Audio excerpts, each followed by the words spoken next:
Hello, this is John from caveofprogramming.com.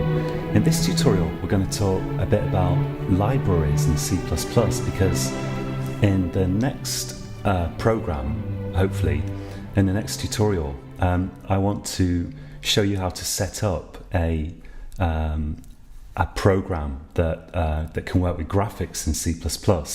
But first we need to understand what we need to actually obtain in order to get that to work, and we need to understand a bit about libraries in C++.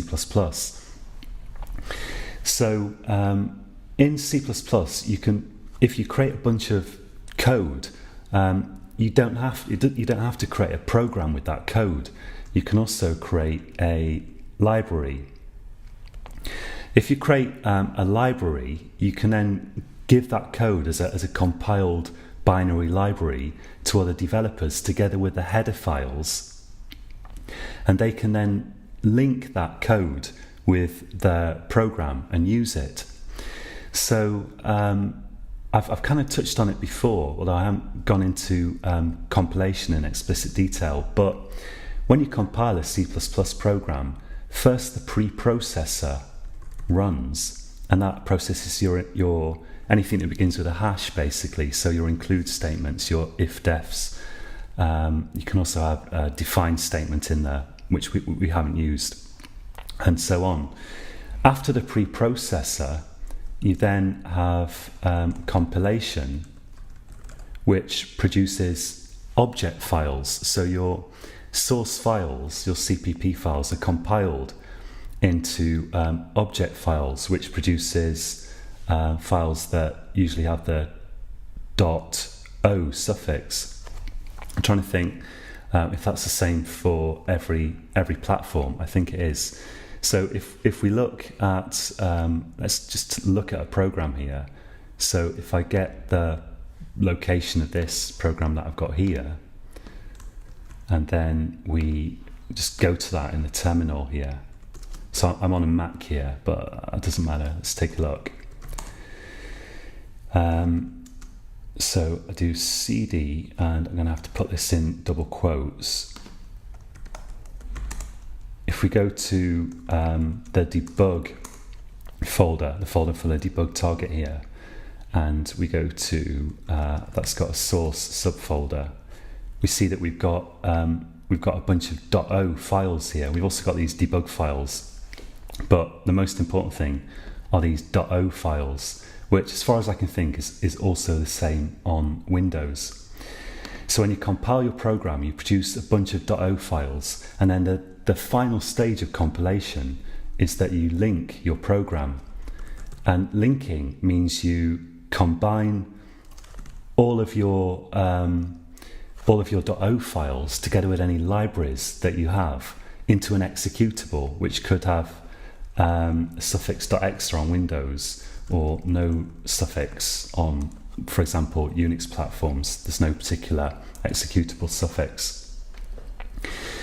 So when you link your programs, when you link those object files together containing your code, you can also link them with external libraries that you've used to develop your program.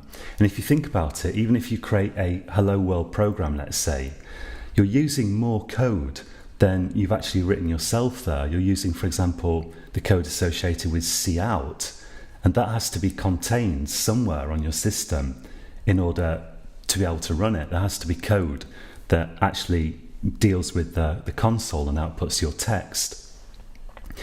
And a C++ program will actually use libraries, which we call dynamic libraries, that contain that code. So let's take a look at how this works. When you compile a program, you've got a choice between using static libraries and dynamic libraries, and you'll be using some dynamic libraries kind of implicitly anyway.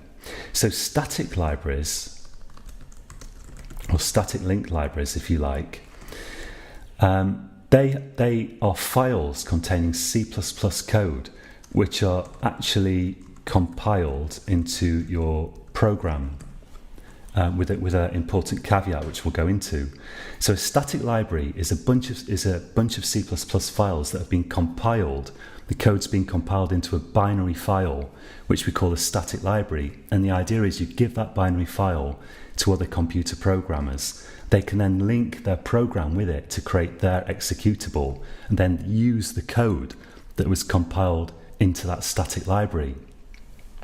We can also have dynamic libraries. So we can have libraries that contain code which the program finds when it actually runs. So not when it links, but when it actually runs. And if you use cout, your program's going to use code in a standard dynamic library that's already going to be present on, usually at least, on any systems where that program is capable of running. So in this case, with dynamic libraries, your program will find the relevant code at runtime. So we've got those two kinds of libraries. Now, with static libraries, the actual files containing that C++ code, so the actual libraries, will have a suffix of, on Windows, .lib. So we have, for example, xyz.lib. That would be an example of a Windows static library. And you can create those yourself if you want to. It's not at all difficult to do. But I won't go into that in this tutorial. And on Unix type systems, so on Unix or Linux, they have a suffix .a usually. And they also start with the prefix lib usually. So we'll have, for example, xyz.a. So that's a Unix or Linux static library containing actual C++ code, which you can compile into your program and use. It's also the same on the Mac. Although I'm going to develop this program that I'm going to show you on a Mac. I'm actually going to use the Unix/Linux type system because I couldn't get the kind of Mac way of doing things to work with SDL. But Mac is the Mac system, OS, the Mac OS, is based on Unix in any case now. So we can use a Unix or Linux type system to develop programs with it, which makes things a bit easier. But as far as I know, in the Mac, static libraries also have a .a suffix, or at least you can use that kind of library on the Mac anyway. Now, dynamic libraries, dynamic on Windows. Let's put a hyphen in here for consistency. There we go. So on Windows, they have the suffix .dll, so you'll have xyz.dll. I don't use Windows anymore, but in the past when I programmed Windows, at least it used to be the case that you have a lot of DLLs in your Windows system or System32 folder, and they are standard libraries, either that or libraries copied by an installer, which multiple programs can use. So programs can load libraries from that location dynamically when they run. And it's also the case that if you put a DLL file in the same folder as your program in Windows, Windows will find that DLL file there. On Unix or Linux,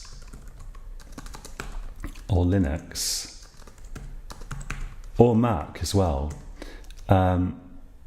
dynamic libraries, they have a suffix usually of .so. And they also start with lib usually, so we'll have lib xyz.so. And finally, on only the Mac, dynamic libraries can have the suffix .dylib. So I guess that will be xyz.dylib. I don't think there's any lib suffix there, if I remember rightly. Prefix, sorry.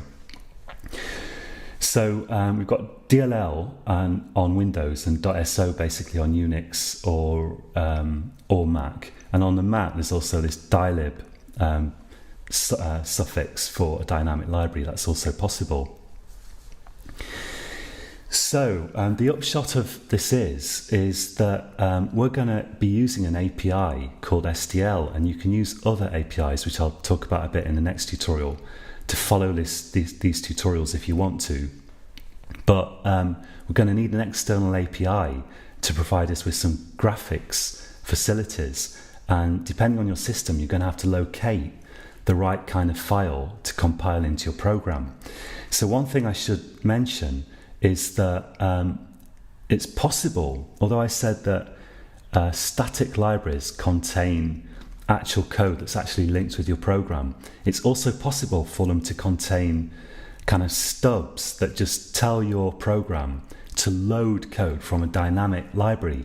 So a common thing to do is to link your program with a static library, which basically instructs your program to find code from a dynamic library, so that when you distribute it, you have to distribute a dynamic library with it, even though you've linked it with a static library.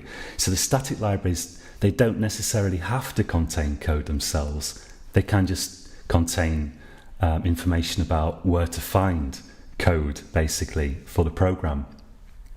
So in the next tutorial, we're going to start taking a look at SDL, and with this information in mind, I'm going to explain what you need to find to compile a basic SDL program. So that's it for this tutorial, and until next time, happy coding.